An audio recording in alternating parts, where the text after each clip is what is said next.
You're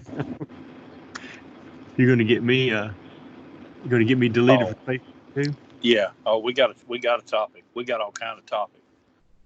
I want to title this one "Essential Business" because I have just about had enough of these idiots on social media that tell me what is business is essential and what business is not essential. Um, it is, we our last episode was on Friday the 13th. That was 12 days ago, and it seems like a lifetime. Yeah, You look know, what's changed in 12 days. in 12 days, I never could have dreamed uh, that we would be where we are, and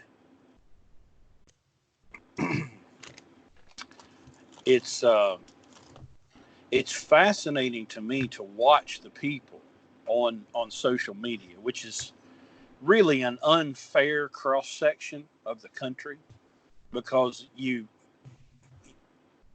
would have to you would have to you'd have to measure the numbers just right because the people that make the most noise on Facebook probably in reality are indicative of a very small sample size of 350 million people, but they're the loudest right now. And I have made some challenges on against people on this essential business thing because, as far as I'm concerned, every single business is essential. There's no such thing as a non-essential business. Now, and it's in my view that there's a bunch of unessential people up in Washington, and there's a bunch of bunch of people in New York City that everybody in the world will be a whole lot better without. But this has become a demonization of business. It has become. Uh, let me back up for a minute. I had someone ask me the other day. They said, "Is this a conspiracy?" And I said, "Well, number one, I hate that word. It's not a conspiracy because in order for there to be a conspiracy, there has to be one group. There has to be this cabal that the novels and the movies tell us that there are these old white men. They're in a room with lots of mahogany, and there's liquor and there's cigars, and they've put together this plan. But what we have are five or six groups. We've got an unbelievably corrupt media that has been corrupt for a very long time that's taking advantage of a situation. All right, you have a presidential administration. It doesn't matter if he's red. It doesn't matter if he's blue. It doesn't matter if he's Democrat or Republican. If any administration in a situation like this said, everybody calm down, it's going to be okay, they're going to get their head torn off. Then you have the political operatives that are that administration's opponents are going to use this as an opportunity to take him down, which they're doing. Then you have the actual doctors like Dr. Birx and Admiral Giroir, who have been in this epidemic business for 40 years. This is their thing. This is what they do. They're probably the only pure, and I've given them just enough rope to hang themselves, but they're probably the only pure actors in this. And of course, then you have the bankers and the Federal Reserve people on the Wall Street bunch, and they're just, I mean, they can't wait to get their check. So in order for all of this to be a conspiracy, there'd have to be one group, and there's just not. But I've been in West Virginia, Kentucky, Indiana, Ohio, Pennsylvania, Maryland, Tennessee, Arkansas, and Texas. Okay, so 9 states since last Sunday. So 7, 8, 9, 10 days, 9 states. And what I'm witnessing is people aren't staying home. There are some people staying home. Traffic is down. But in order for all of this draconian, authoritarian plan to work, to save us all from the terrible virus, then everybody would literally have to stay sheltered in their home. And that's the problem. They're doing all of this when They incited a panic and sent everybody to the grocery store, and completely, at that point, it's all your efforts are over. So it's just been fascinating to watch, and I have had more conversations with more random people in the last 12 days of just being at the grocery store. Hey, what do you think about this? And to a man, it's crazy. It's nonsense. Why are they doing this? What are they hiding from us? It's all these questions. And so here we are in this business that, oh, thank you truckers, and you truckers, oh, the hero.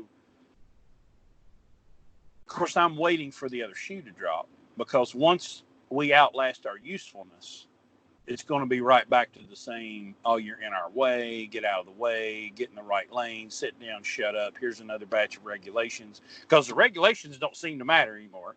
You know, it's just such a fascinating thing to live through. And, you know, but here's the big thing that I want everybody to lock onto. All this stuff we've talked about, truck and grow rich, and what the value is of that CDL. Buddy, there ain't never been another example to show you the value of having a CDL. Because in a situation like this, you are going to make money, period. Yeah, I have to kind of hold my tongue, you know, because you're out and about and everybody's home from work and worried about other businesses closing down, and I just have to kind of be quiet, because I mean I don't want to look like I'm taking advantage of the situation. But I went and picked up some stuff today from a guy I know really well. He goes, well, how's this affecting your business? I'm like, I really hate to take this, because I'm ashamed in a way, but I mean, our business is great. Now it's hard to conduct business because of the fools that we have to deal with regulatory wise. And I gave him an example. I said, you know, we have a string of really good customers in Pennsylvania that we service every week, you know, and have done it for years. And the governor just blanketly shuts down every rest area and travel plaza in Pennsylvania. Okay. And I said, so it's not that we can't do business. It's just Pennsylvania is too long of a state for me to have a driver go through without stopping to take a leak, or trying to grab lunch, or just, you know, if it's not exempt material, take a 30-minute break. I said, you can't get through Pennsylvania. You can't just, it's not like going through the finger of West Virginia. You know, it takes a long time to get through. So I said, business is great. It's just conducting business sucks, you know. But I said, the good thing about that is the unintended consequences started showing up about day 2, and they go, uh-oh, this might not be a good idea, you know. So now we're going to open back up 13 of the ones that we closed, okay? We're going to admit that we halfway made a stupid mistake, okay? And we'll open up 13. Then they figured out, well, now nothing can be open except a drive-through. Well, in all their infinite wisdom, nobody thought about driving a semi through a drive-through, even though there's a picture on Facebook of one of them trying to do it. And then they now everybody, McDonald's, they've pulled, you know, they've ripped open their shirt to show the big M in the middle, you know. Yeah. We're going to let you walk, you know. I mean, all these exemptions now. It's just funny to watch what they will do, what they will forget and forgive in order to get what they want, you know. Now, here's my opinion about this, okay? Whatever regulations that we're tossing to the side right now, they should never have been passed to begin with. Right. If our conducting business is so important, okay, that you're going to throw everything, including those precious hours of service that have been in place since 1939, okay? If we're going to throw those out, because obviously safety is not as important as getting the shit to the customer, okay? So it's funny how last week running down I-75 with a chicken light out would have got your ass pulled over, and this week they don't even blink their. Go on, here we'll feed you. Pull in the way station here. We'll go get you something to eat, you know. But just keep on driving your truck, would you? Would you, trucker? You Right. know, Right. the big today, well, we don't give a shit because we keep our trucks in good shape. But a lot of owner operators park their trucks for a long week, either in late May or early June, when International Road Check happens. The CVSA International Road Check. It's 3 days of, well, let's bring as many trucks in and inspect them as we possibly can. Okay. So it's a huge money grab, okay, for the states, okay, because they can write a Yeah. ticket at will, okay. It's like Yeah. shooting Low fish in a hanging barrel. fruit. It's a shooting fish in a barrel. Well, today they decide they're going to suspend that for, well, they're going to postpone it. But isn't it funny how all these things don't matter anymore when they realize that what we do is pretty important, you know? But Yeah. like you say, you don't get drunk on this, because Yeah. as soon as things gets back to normal, okay, then the trucks are going to be just big things that get in the way and move slow and are ugly to park in the neighborhood and all the other things that we put up with all the time. So Yeah. I What? talk. And I, Go ahead. well, I was going to add that in amongst all this regulation, it was it was interesting to watch. I mean, I rode an unbelievable roller coaster from Sunday through Thursday, because on Monday night, let me look at my calendar. Monday night the 16th is when Governor Wolf of Pennsylvania uh, ordered all businesses closed and non-essential. He used the word non-essential, and I thought, well, there I go. I'm out. Because I don't deliver to grocery stores and pharmacies and gas stations. Or liquor stores. So Tuesday morning, I call my customers. My deliveries always begin on Wednesday, and Tuesday morning I called my customers and I said, "Hey, what's the deal?" They said, "Don't worry about it. We're essential." All right, rock and roll. I go pick up my load. I deliver Wednesday. I deliver Thursday. I get done with my load, get down the road Thursday night. Now Governor Wolf has ordered all non-life sustaining businesses to close, and they got this big list. And I look at the list, and right there it says, like building contractors not permitted to operate. So Friday morning I call my customers again. "Hey, what's going on?" "Well, we're closed." "Okay." So I go ahead and book a load. I'm in Texas right now. I should be delivering windows in Pennsylvania today, but instead I'm in Texas. So I'd already booked this load, and my customer calls me about 3 hours later. He says, "Hey, we're going to be open." I said, "Really?" He said, "Yep. Our lawyers got involved, and we're going to tell the governor to pound sand. We're staying open." And I thought, what an interesting development, because it really is fascinating, because people in this country, in the United States of America, they love to thump their chest, and this is the land of the free, and they fought for my freedom, and you better thank them for their service.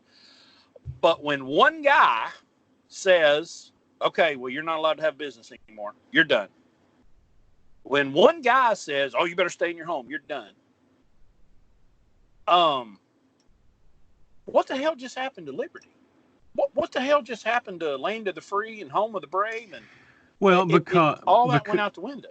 because political shaming is more important than liberty. Yeah. Okay, not to be. Well, I can't.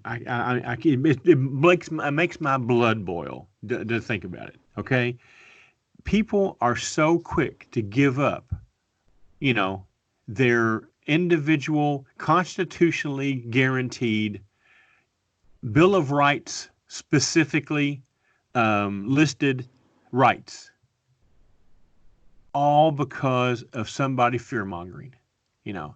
And it makes my stomach turn, you know. People willingly, and we're talking about smart people, okay? The smarter they are, the more willing they are to give it up, you know. It's the rednecks in West Virginia that aren't doing it, you know. But all the New York City people, there's a picture of Times Square. Some bitch in Times Square last night. Yeah. Okay, there'd be 50,000 people there normally. There ain't nobody there. Okay. I I digress. I When you said digress. that, I watched. There was a Joe Rogan clip that I watched today with a guy named Andy Stump, and he's some sort of special forces guy. But he had this line right at the end, and it says, quote, "I think that people are often in a rush to talk in an educated manner about things they know nothing about." I'm sure they do. And, oh, buddy, I mean, I heard that because I'm watching. What's funny is I will make a statement and I'll say, well, why don't you turn off the news? And I always put quotes around the word news because it's not news. Why don't you turn off the news? And they instantly disavow themselves from the news and they embrace science, data.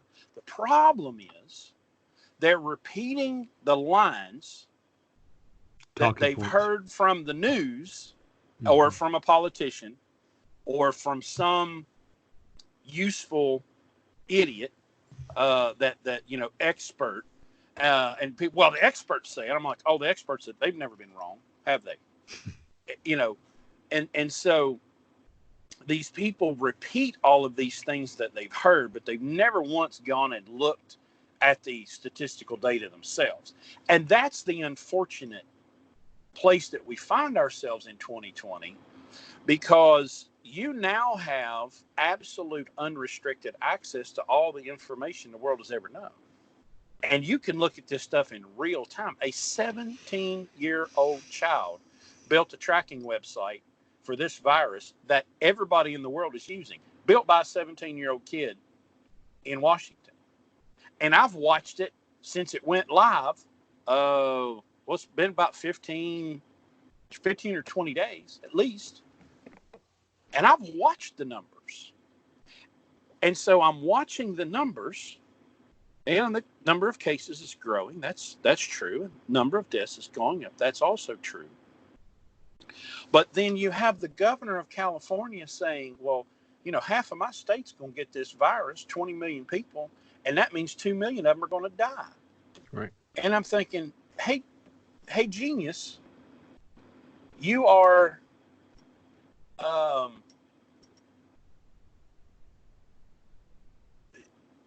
there's no statistical basis for that whatsoever. And so.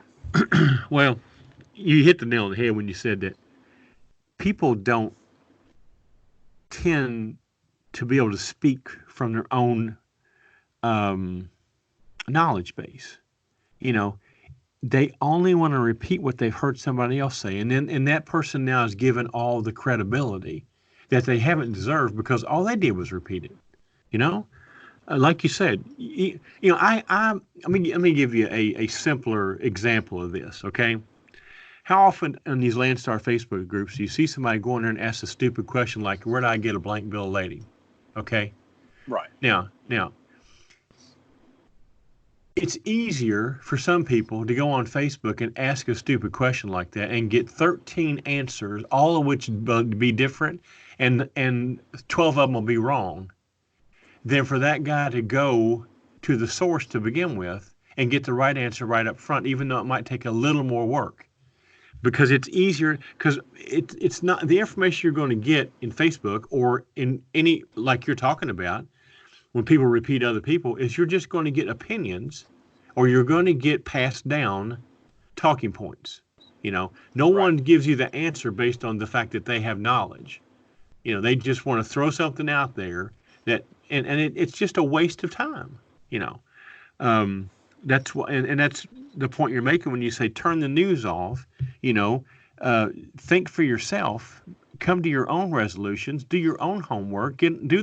As Kevin Ruther says, do the hard work. Yourself. Or at least ask a question. Why? When you give me that line of craziness, I'm going to ask you, well, explain it. And then when you see their eyes cross and glass over, well, they don't really know the answer. That all they can explain is that, well, that's what the experts say. Right. Just in case you're listening to this and it's 2030, we've got a virus going around that started in China that's made itself over here, and it's scared everybody out of their ever-loving minds. Okay, 650 people as of today in the United States have died out of 350 million. Okay. More people die in a car wreck every day than that every day. But Right. we're freaking out. Okay. And literally society has come to a screeching halt. You can't get together with more than two people. You have to stay 6 feet apart. You know, everything is closed. The only thing that's open is essential things like grocery and liquor. Okay, and you're ordered to stay in your house. Now, I want to put a disclaimer in here. Chris and I are not in the same location. We're social distancing here. We both washed our hands prior to this conversation. We'll have to wash them again when we get done. Um, no minors were involved in the filming of this movie. We have abided by all the CDC regulations. Okay, in making this podcast tonight. So I just want to make sure everybody understands that we're not together. We're way apart. We're keeping our distance. I I have been doing little live videos from the road this week because number one, I wanted to go on the record so that there would be something to come back to. Because there's been a lot of times that I have said, well, I wish I would have said something. At least I had record that I said something, because I don't believe this. I I believe there's a virus, and I believe that it is dangerous to a very specific set of people. It's very dangerous to them. But I have absolutely zero concern about my own health, the health of my children, the health of my wife. Um, I've got at least three friends locally that are convinced they already had it back in November and December. And there's a lot of people in West Virginia telling the same story, that they believe they had it because all the symptoms match. Because it came in quickly, it spiked a fever, they had the dry cough, they had the upset stomach, they had the headache, and then it was gone. So I believe there's a virus, but I absolutely, unequivocally do not believe that it's going to kill 2 million or 20 million people in America. It's just not going to happen. And what's most unfortunate, there's a guy that I follow on Facebook that is an immigration attorney and a pastor in Ohio. And somehow or another, I found him a couple of years ago. And I really enjoyed following his post because he would tell me the truth about immigration, right? He could tell you from his experience as an attorney of someone that, goes through the front door, as they say, to come in the right way. Well, he can tell you all of that because he's been through it. And he would also tell the stories of the nightmares that his clients would go through because the U.S. government is so corrupt and has been for so long that they create these nightmare scenarios and they create these laws. And guess how they do it? They do it in a panic. They do it when people are scared, and they come up with all the reasons you're supposed to be scared of the immigration and scared they're going to come get your gerb and they're going to come and make you sick and all that. And so they make it all these laws. And this guy knows it, right? But, buddy, the minute this virus came on the scene, all that went out the window. All that principle, all of that logic. And I started calling him on it. And I'm like, hey, buddy, what happened to you understanding that when you terrify people on purpose, and then you use that opportunity to write draconian, tyrannical, despotic, evil policies and laws, silence. He's so terrified. All he can respond with was, well, you go ahead and do what you want, and if 20 million people die, it's going to be on you. And I'm like, well, I got nothing to worry about because 20 million people aren't going to die. It's not going to happen. But it's so unfortunate that we turn off our logic. We turn off our common sense in the face of fear, which is why fear works so well. And we've seen it in this industry for years. We have electronic logs and stricter log mandates and road check 2020 because they use fear to tell the people, hey, we got to save you from them big trucks. Because those truck drivers, you thanked them for their service last week, but now that's over. So now those truck drivers are a danger to you. And so you need to give us more money and more funding and more power, because we're going to get those truck drivers and we're going to do it for you, citizen. Well, and also remember that we became the target after the tobacco companies were toppled. See, prior to us, it was the tobacco companies, okay? Yeah. All the ambulance chasers, they were going for that money. But now that's gone. So now big trucks are now the target, because first, we're pretty easy prey because we got easy targets. Let's just put it that way. Right. Okay. Yeah. So, and we're scary, we don't shower, we don't shave, we look bad, we stink, we're fat, and we drive these big things and scare people and get up on their tail ends and do stupid stuff. But that's why we're the target now, is because now and of course also there's no, they won't pass any kind of legislation that limits the amount of money that I can't think of the term for it, but there's no cap on what a suit can be settled for. Right. And attorneys, cha-ching. Let's go after a big truck. Yeah, it's just, and it's such a, we talked before about blockchain and crypto.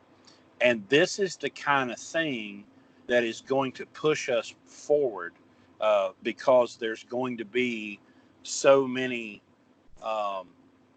There's a kid somewhere, sitting in his bedroom, and he's been thinking about an idea, and he's like, well, I'll get to it when I get to it. And then this starts to happen, and there are people as we speak that are seeing what's happening. They're seeing the actions of the Federal Reserve and the trillions of dollars of printing money, and they're seeing the civil liberties being eroded, and they're seeing the invasions of privacy.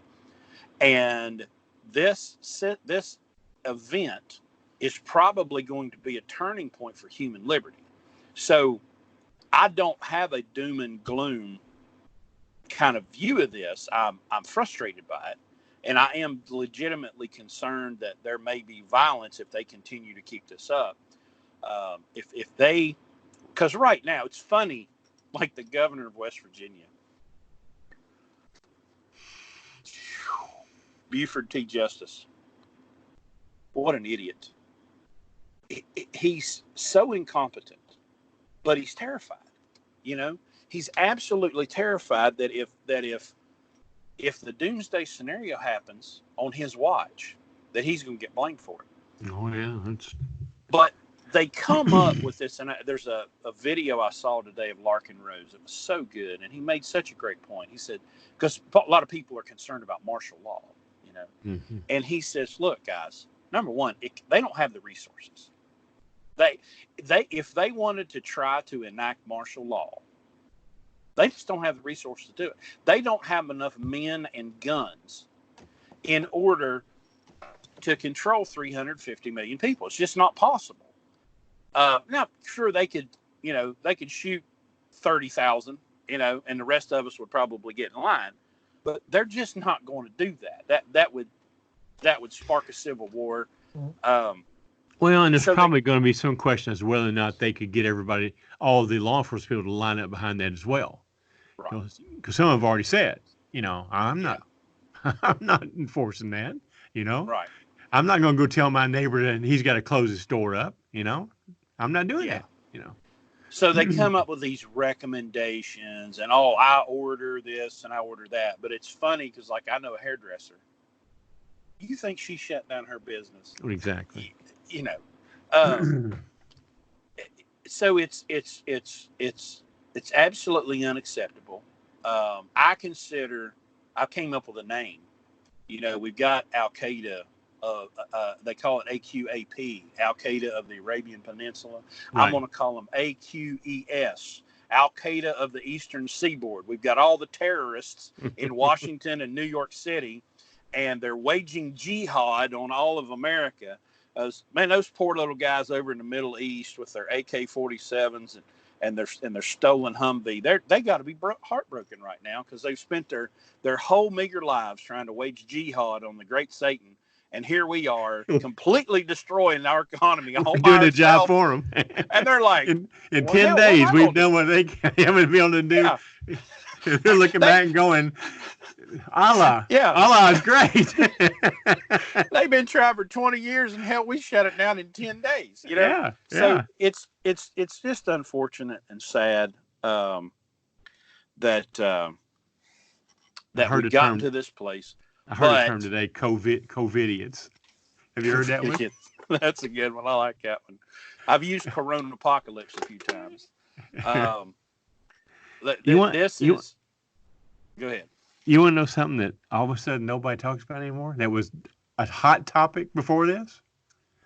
California AB5. Oh, yeah. Where'd they go? Over. Yeah. Yeah. Of course, it's funny. They did put they tried. But see, that's the thing, though. Okay, the whole reason, let's go back for a second, because that's a good point. The whole reason that my customers in Pennsylvania defy the government order to stay open, to close, is because contractors are not going to stop in a time like this. They're not going to stop putting on roofs. They're not going to stop installing windows. They're not going to stop installing doors. And so here is a retail outlet. Well, it's a wholesaler, but here's a person that has customers that are going to come, and they know they're going to come because they know their people aren't going to stop. Well, it makes that point that when you are an employee, you are pretty much a slave. But when you are a legitimate, let's be real, because I can put you off on a tangent here. When you are a legitimate 1099 contractor, and you're not some slave that's paying somebody else's taxes for them, you have a level of freedom that a lot of people don't. And I see these people exercising that freedom right now, even when the government tells you you're supposed to shut down. I got a secret. I've had a house full of contractors all week. I asked him Monday morning, showed up. I said, you guys really want to be here? I mean, you're supposed to not be working. He said, get the hell out of my way. So I've had a house full of them all week. So. Okay. Well, it's definitely shown me,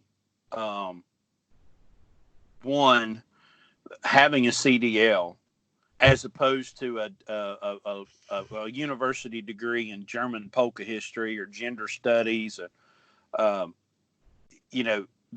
in a time like this, you not only are essential, you're incredibly valuable. We've seen that. I've seen, the resilience of people that are still out moving around. They're not scared.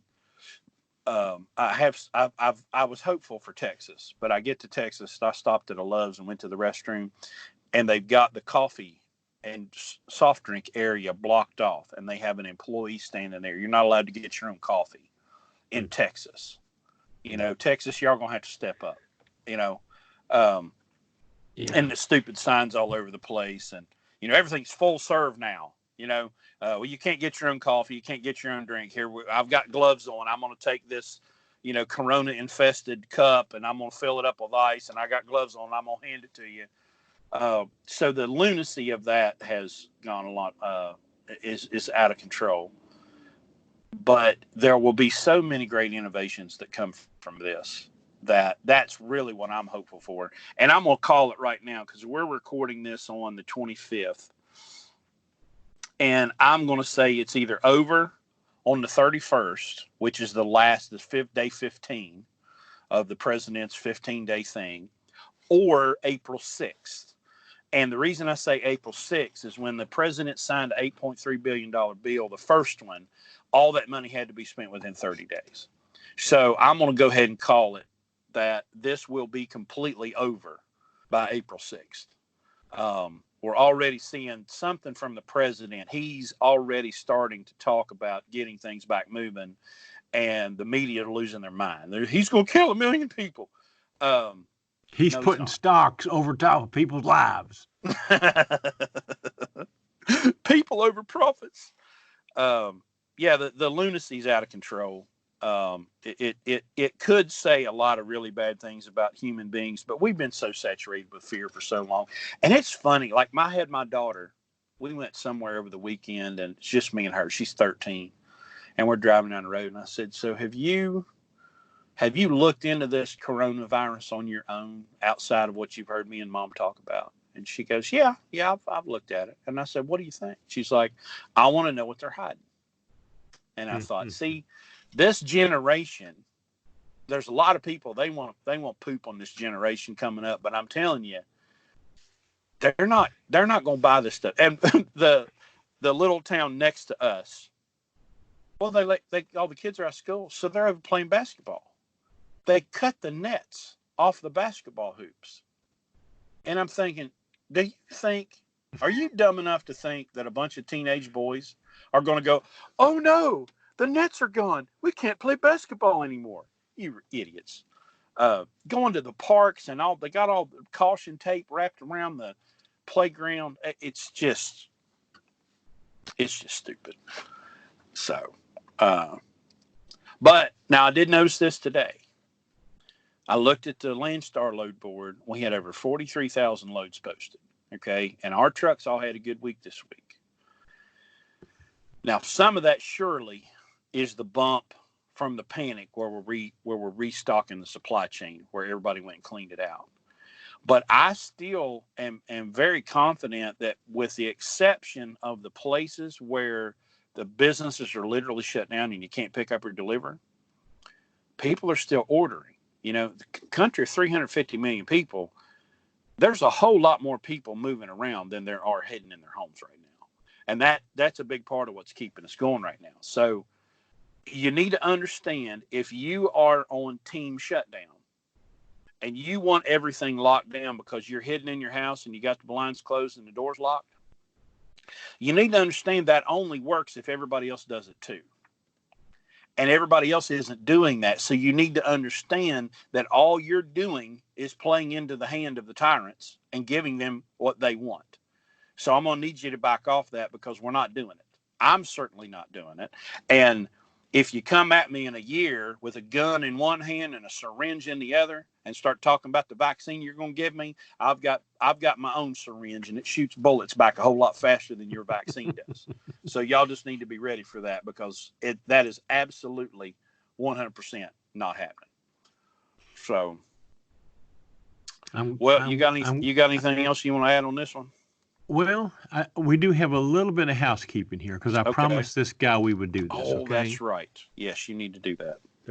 We got some fan mail this week, and it was a series of questions that I just felt like it would be easier for us to discuss it. Plus, I think there'd be other people out there that would probably be interested in the answer. And the answer actually may have changed this week if I had answered this a week ago. So Yeah. this will be a lot more current. So let me read to you what this was. It says, "Mr. Long, I recently stumbled across a podcast where you conducted an interview concerning your introduction to the trucking industry. Your story intrigued me, as I am approaching a crossroad in my professional career and am thinking about entering the industry. I'm in the Navy and expect to retire in 2 years. I had the opportunity to attend a course at my local community college on a grant program and earn my CDL. In 2 years, all 4 of my children will have graduated from high school.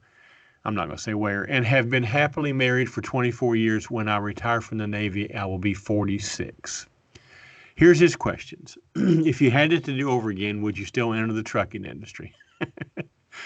Other than obtaining my CDL, is there anything you would recommend I do to prepare? I intend for my home base to remain in where he lives.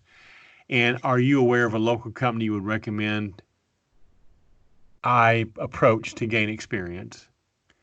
How do your drivers handle work-life balance? Being a Navy guy, I'm accustomed to being away from home. And thank you for your time." So let's just take these one at a time. He obviously is referring probably to my very first podcast where I talked about how I got in the industry and what the fluke thing it was. If I had to do over again, would you still do it? Yeah, I would answer that question yes. And the reason why, current events notwithstanding, I still think that the entry barriers to this industry are low enough that you can get in the industry and get to a point where you can do very well for yourself without a lot of experience and a lot of expense.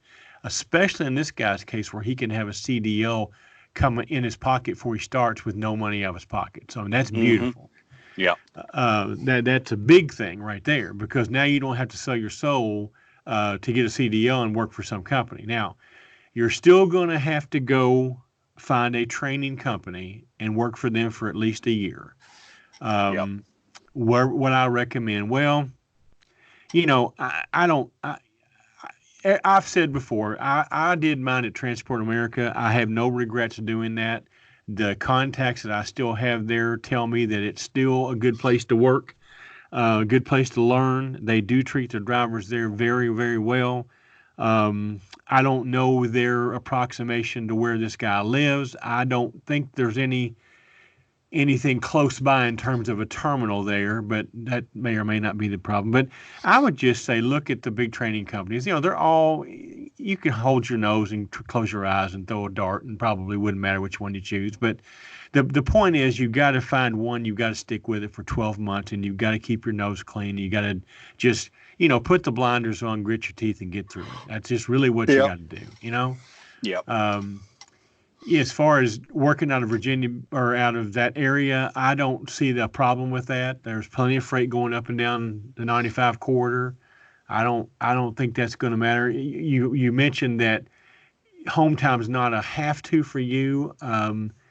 Understand that there is a balance between work and home time, and everybody has a different comfort level with that. We've got drivers that can stay out for weeks, and we've got other drivers that have to be home every weekend. So obviously, most places when you're going home, although I have one guy that it doesn't affect him at all by going home.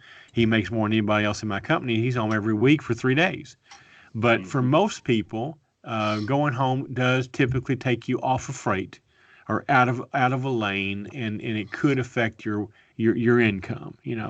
But that's just something you're going to have to decide on your own. What's more important to you?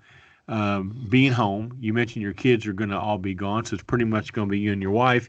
You probably won't be able to do it in the first year, but after the first year, you might consider taking her with you off and on, and that way you're not Yeah. having to be home, but still good. So those are my answers. Chris, would you have anything else to add to that, or? The only thing that I would say is when you're looking for a training company, um, I would try to find one that has some sort of operation near you.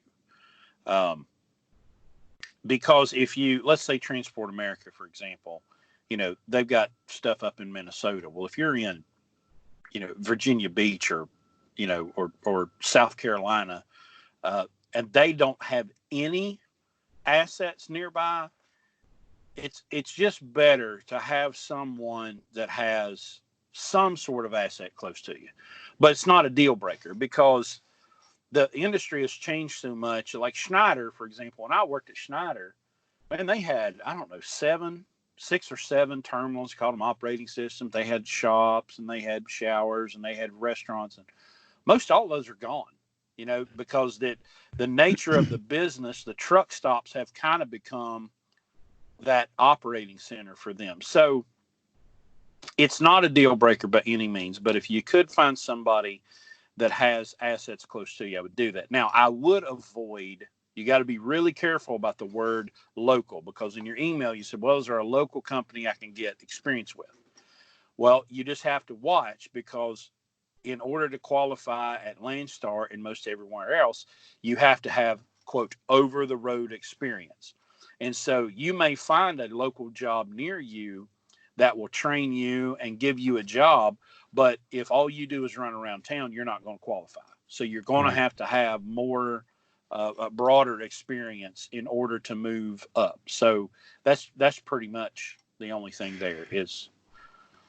Let me go back to the very first question because I want to expand on my answer a little bit. If I had to do over again, would you still get in the trucking industry? And you're asking that question, I think, because obviously you're trying to decide if this is the direction you want to go or not. And here's going to be my take on this, or my advice to you. Yes, I would do it again. Now, you're here. Let's look at the situation. This gentleman's 46. My guess is he's retiring. Well, he said that he's retiring from the Navy, so he's going to have a retirement. Okay, that Right. that's a that's a big deal. Okay, that's a Oh big yeah. deal. He doesn't have the pressure, financial pressure, but here's going to be the temptation, sir, is that because of that, everybody you talk to is going to try to get you in a lease purchase. You know, Yep. that's going to be that's going to be stuck under your nose everywhere you go. And if you'll continue listening to our podcasts, you'll find out that I do not recommend you do that at all. I do recommend that you go ahead and get your experience. I do recommend that that you stay as a company driver, and if you decide that this is something that you want to pursue in terms of being an owner operator and having your own business, then obviously I'm going to tell you that we would like you to do it the way we do it, and that is don't borrow money, even though you're probably financially in better position than most guys. My advice to you, and this is the way that I run my business right now, is my business is my business and my home is my home, and I don't mix the two funds together.